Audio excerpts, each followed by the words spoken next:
We turn to some overseas coverage now. The results of that landmark election in France are in. A far-right nationalist candidate one step closer to becoming president.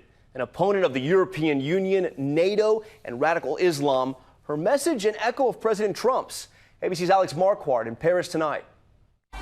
It may be a French election, but the reverberations are being felt around the world. Voters have been turning out in force. Ripples could be felt across Europe and around the world. There are candidates who would like to see France pull out of the European Union. The fierce brand of far-right nationalism touted by Marine Le Pen, who is often compared to Donald Trump, tonight carrying her into a runoff election. Before the results, Trump tweeting today, "Very interesting election currently taking place in France."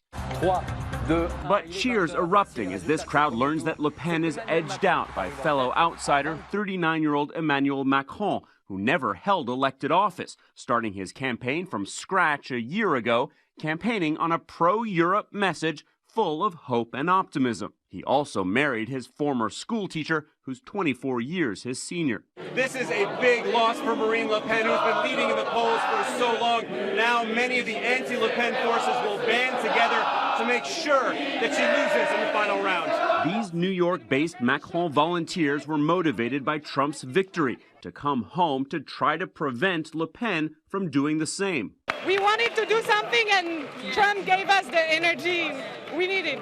Le Pen voters are drawn to her anti-immigration, anti-globalist, anti-Islamist stance, while Macron voters responding to his youth and uplifting tone. He stands for hope, and in these times, in these tough times, people want hope.